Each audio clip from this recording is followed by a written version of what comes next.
All right, awesome. So, the first thing I want to talk about is Tariq Nasheed. No disrespect to this brother, but I'm not sure where this picture came from. But somehow this picture is somewhere on Google. I'm not sure if they're trying to clown him or anything like that. But I did not create this picture. I promise you, I did not create this picture. But nonetheless, it's hilarious, and also, I think he can take a few jokes here and there because he's the king of joking around, calling people names. And I mean, I've watched enough videos at this point in time. I realized that that's just his thing. So let me just see here. So that's his thing, but that's not going to discount his message. I think he has something to say. He has some really, really valid points to say with regards to foundational Black Americans and their relationship with the policies, immigration policies, and the relationship with the Caribbeans, the Africans, and just people from different places that comes to America, and according to him, have a problem acknowledging that the foundation of Black Americans has been here, I guess, slaving to build the society that we all kind of enjoy today. Even if you don't live in the United States of America, let's keep it a buck. You're enjoying America either in the form of AIDS or being protecting the world, the military power, and all these different things. And maybe in a different way, another angle to it is being oppressed by America because it's still the most powerful nation on earth as we're talking right now. So with that being said, I got a couple of clips that I feel like we should play. Like I said, he's the king of clowning people.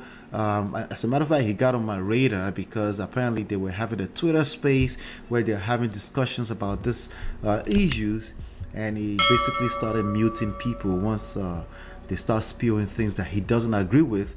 He just mute them, and I actually don't disagree with doing that. I kind of like move in the clubhouse space quite a bit, and sometimes people just talk bullshit that they deserve to be muted. Nonetheless, I try to control myself and not act like a dictator on those kind of platforms because it actually ruins the experience for people, right? So I don't agree with the idea of muting people when they're saying something that you don't agree with. I don't agree with that, but that's his style. I was just listening to another platform by Suzette Speak where they're talking right now to speak. They're talking about leadership, and and there's a gentleman up there, I think his name is Dr. Thunder, and he made a very nice quick submission within the 2 minutes that I was there about the different types of leadership. There is type A, there's type B. Type A knows exactly what it is. It's closer to the dictatorship type of leadership, and the type B understands that there are nuances to life, and there are gray areas to life, and especially with respect to leadership skills. The type B will probably be the first to agree with you that a leader has to know how to follow as well. We can dice that in so many different ways. But I want to play this clip because I don't want to waste too much time. Let's watch it together. What's going on? Okay, now where you from, sir? Pittsburgh, PA. Okay, now where's your family from? From Georgia. I'm not Okay. an immigrant. Okay, you FBA. Yeah, well, yeah. But my question is, So just in case you don't know, FVA stands for Foundational Black Americans. And when I heard this guy said yes, I wasn't convinced either, but maybe it is, right? And also, let's be clear, there's a lot of Black Americans that disagree with Tariq Nasheed's, what should I call it? Belief system? Ideologies, right? you got a white woman living there. What about that? I have a white woman living where? You got a white mother-in-law. So what does she say about all this? Where's the white woman living in my house? But you have a white mother-in-law, right? You just said a white woman is living in my house. Where? You have a white mother-in-law. So I don't understand. Wait, you're changing a lie. You're changing your lie. No, I'm not. I don't have any, but you said that you do have a white mother-in-law. Prove there's a white woman. So I think he's married to a biracial woman, and maybe because he has a huge YouTube platform and social media presence, maybe in one of his videos, I can probably sense that right now. One of his videos is admitted to having his mother-in-law living with him, but that's what I'm suspecting, and that's what this guy is talking about. Because again, keep in mind that you may not see it as a creator, as an influencer online, but people are watching your move, and you may say something like, I don't know, maybe like 3 months ago, and they picked up on it and they bring it up 3 months later, and you're like capping about it. But maybe not. But this guy seems very convinced that he has a white woman living in his house, the mother to his biracial wife. Now, the question I will ask is that, how's that relevant to anything, right? Maybe because he also pushes very hard at other people with rhetorics that are not necessarily relevant to the topic. Maybe that's why he's attracting that back to himself. Maybe not. You just never know, right? But from what I'm seeing here, it sounds to me that he knows what he's talking about, but I don't see how that will be relevant to the issues that are facing quote unquote foundational Black Americans and their relationship with the rest of the world, or the policy makers when it comes to immigration. I'm not seeing the relevance. Maybe somebody can enlighten me, right? She does live with you, but we do know. No, she doesn't. Prove it. So, Prove it. you blocked me on Twitter when I Now, of course, it can't prove it on this live session right now. This is Instagram live. Of course, it can't prove it right now, right? But he said, prove it. Like, that's like a thing that's actually going to get anything. I'm not seeing that. prove this. So, but you Prove have that a white woman lives in my house. Prove it. You have a white mother-in-law. Prove she lives in my house. You have a white mother-in-law. You're not Okay, even, you're repeating everything like a bitch. Yes or no? Do you have a white mother-in-law? You're repeating everything like a bitch. He said it's repeating everything like a bitch. Now, I would agree to that, okay? Even if he said it 3 months ago, right? And you're not bringing it up like that, that's a bitch move, let's be honest, especially when it's not relevant. You know me, I will call it out as I see it, right? But again, this is between two Black Americans, so I should probably know my space and not, and stay out of it. But again, as you can see, he's a king of clowning people, shaming, insulting people when, unless you want to tell me he's pretending right now, but I've seen enough, right? You're just whining like a bitch, and you're not FBA. Oh yeah, by the way, I tell people they're whining like a bitch too, As a matter of fact, this channel was started off of the back and shoulders of the manosphere. I do feel like majority of the people in the manosphere, including some of their gurus, many of their gurus, act like bitches. And when I say bitches, I don't mean women, I mean worse, okay? So I'm saying that with all due respect to the female gender. You're not FBA. You got an old 2001 do-rag looking like you're from a Nelly video. Okay, so you're not a foundational Black Yeah, that's terrible. American. You're making up fantasy white people living in my house. There is not a white person living in my house, and you're trolling like... There you have it. I have to believe him right now, right? But maybe at one point, maybe if he has a biracial mother will be over sometimes, right? I don't see how this is relevant, but I'm just pointing out that Tariq Nasheed is not innocent when it comes to using some of our favorite colorful words to call people out of their bullshit. So maybe that's why he's getting the pushback too. It's okay. Go ahead. All right, let's get some... All right, so there's another video that actually showcases him using, shaming, insulting, and, to get his message out there. So now, to quite a large number of people, his message will be missing in the midst of all of this nonsense. And I'm here to just, again, call it out as I see it. And I feel like I'm having a hard time getting to the message that the foundation of Black Americans are trying to pass along to the rest of the world, the policymakers when it comes to immigration. I'm an American by birth here, so my parents are Nigerians. So again, what is the message? The message is kind of getting lost here, and I'm here to basically showcase how that happens, right? When people don't take accountability for how they speak in public, right? And they say, hey, I just speak how I speak. I'm just speaking in general. They're either speaking in general or they're speaking from a very worst case scenario standpoint. They never talk about the best case scenario. And then they wonder why they're attracting the worst case scenario, because that's basically what you spew, right? So let me play this other video right here. Send this money to the people you made these donations. Let me set this up. This is a video of him addressing they don't sound like Nigerians, but they sound like Africans. So let me just play it. For. Why don't you show me your receipt for your llama? You're a crook. You're a crook. See what I mean? That's what I'm saying. This guy has no. First of all, there's no argument to come on llamas. stage. Listen, 1 second. There's no llamas in Africa. Llamas are found in Asia. You dumbass nigger. Whoa. Right, again, whatever energy you put out there, you're gonna kind of attract that. I mean, let's even me myself right now, the fact that I'm shedding light on this, if I attract some negative energy, it is what it is. That's how life works. And I'm teaching you young men, men in general, that this is the reality. Like, no matter how much you try to call this emotionalism, I'm gonna talk about that later. This is the reality. The energy you put out, yay for nay, neither here nor there.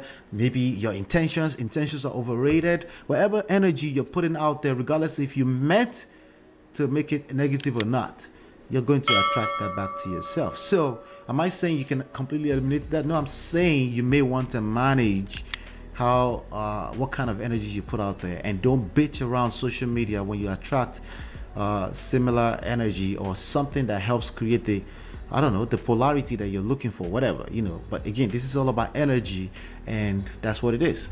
Secondly, stop with the stupid jokes. You said you want to have a healthy, grown-up discussion. Let's have one. That's what he claims, but the jokes are crazy. I mean, I've heard quite a lot, but this is just a few. This is just a token of what I've heard in the last few days that you guys have been teaching me, and I've been following this trail here, right? On Tariq, this is the platform, this is the place. Instead of resorting to your 4th grade, jokes, let's have a grown-up conversation. All right, nigger? The floor is yours. Now, you're calling somebody nigger and you're saying let's have a grown-up conversation. You clearly don't want to have this conversation either, right? So again, everyone is just full of shit at the end of the day, right? Sir, boys aware, llama is only found in South America, not in Asia. Sir, all the nigger target does it. Somebody educate me. What is that they're talking about? Is that llama? Is that some kind of? Is it lion? Llama? Is that some kind of animal? It sounds like they're talking about some kind of animal that's found in certain parts of Africa. But again, these people, especially men, they're always looking for opportunity to hear themselves, educate other people. I get it. You have a urge to educate people on something and you found somebody that doesn't know any better, and this is part of the problems, right? And that takes away from energy that you could use to listen to other people, and this affects every single types of relationship you're going to encounter, either romantic or business or social media or political, all this kind of things, right? Doesn't matter as long as my clothes don't smell like cheetah pee. Where the fuck do cheetahs pee? What the fuck is wrong with this nigga? Yeah, the clothes smell like backwards. Wait. Let me go back. I gotta go back. Like cheetah pee. Okay. Sir, all the nigger target doesn't matter as long as my clothes don't smell like cheetah pee. Oh, as long as his clothes. So this is him also engaged. This is Tariq Nasheed engaging these people. Hey, by the way, I got this clip from his channel, which I started following. I think I have to follow, right? Because I'm still looking to learn. I want to know what the message is, but it's going to take me a minute. I'm patient, right? But maybe you guys can educate me here. But he's talking about as long as my clothes, you call me nigger, as long as my clothes don't smell like cheetah pee. Wow. Whoa. Where the fuck do cheetahs pee? What the fuck is wrong with this nigga? Yeah, the clothes smell. All right, that guy sounds like Uganda. It sounds like one of Uganda or Tanzania or something like that. Like backwards. You have many of them. Where do cheetahs I pee? swear he thinks Cheetahs are almost I bet extinct. his leaders. Wait, I feel like I'm hearing a lady in the background too, right? His people Does this I think guy he's also- confused. Yo, 1 second. Does this guy think that Africa's full of wildlife? Like, there's no cheetahs are actually about to become extinct. Well, to be fair, I don't think Tariq Nasheed thinks that, but I think it's a quick joke, run-to joke that you can run to if you have a bunch of Africans trying to shame you and using colorful languages like this. I think it's only natural that he will go for the closest thing that he can use to insult you. I don't think he thinks everything is wildlife. Hopefully he doesn't, right? I mean, that would be completely ignorant, right? There's like at least, 1,000 in the wild. This nigga thinks Africa's the jungle, like the white man. What are you talking about? You smell like cheetah piss. Are you 2 years old, Tariq? You have a suit on. I see you playing dress up, but you can't even conduct yourself like a grown up. Oh yeah, speaking of playing dress up, there's a lot of people playing dress up, and they're full of shit in a lot of ways. And I'll tell you right now, Kevin Samuels is one of them. As a few people, Kevin Samuel, there's a lot of things that he says that make sense in terms of all the facts. I think 95, 96, 97% of the facts that he spew out there are probably facts. Not probably, they're facts. But in terms of interpretation and application, he's terrible. He's terrible. And yes, I said it. He's absolutely terrible. Now, I've listened to him long enough that I know there's a lot of places where it makes sense. In fact, one thing that he makes sense a lot in is let me wait until Kevin Samuel. I do have to react today to his encounter with Nicki Minaj. Come on, man. I'm being ashamed of you right now. Really sad, Mulai. This gorilla graduated from O Block University. I don't think he knows much. When did y'all start representing all the Let him Africa? speak. Let him speak, guys. Let him speak. Sir, the He dropped out of high school. You're right, sir. You're right. The cheetahs are extinct because you ate them. Whoa! He says the cheetah are extinct because you ate them. Oh my God, this guy, man. Again, I can't feel too sorry for him. His mouth is a weapon. His mouth is vicious. Oh my God. No, because God, black your people jokes keep are doing so drills on the outdated, Tariq. cheetahs. You know what your issue Yo, is? But I the did joke also Your say- issue is you worse, can't be a. worse. One Oh second, my what do you? Christ. Do you know One how second, dumb you fucking sound right now? Don't eat cheetahs. Yo, what do you? 1 second, bro. Yo, listen. Tariq, I mean, it's good. He said, don't eat cheetahs. Oh man, this is funny as shit, man. yo, Sugora. You had Yo, cheetah listen. meat with injera. Tariq, you know what your problem is? You say Injera that, His listen, lips listen, stay hold up on. everywhere. 1 second. That's Yo, let me Ethiopian. speak. Injera. He knows and words. One then- second. He knows. All right, so that's crazy. Oh my God. You know, I mean, you can't make this shit up, right? I got that. I stole that from Kevin Samuels, by the way. You can't make this shit up, right? But I think, here's what I think about Tariq Nasheed. I'm still trying to learn. The message is kind of mixed up in the funk. There's a lot of shaming back and forth and insults going back and forth. What is the core message? Listen, I know I can Google it. I guess I can find it somewhere in a book, one of his books somewhere. Foundational Black American. What's the mission here in terms of even the topic at hand, the immigration policy? What are we trying to accomplish here? Let me know. Educate me. I'm going to continue to try to study this guy and see what we can come up with. But this was hilarious.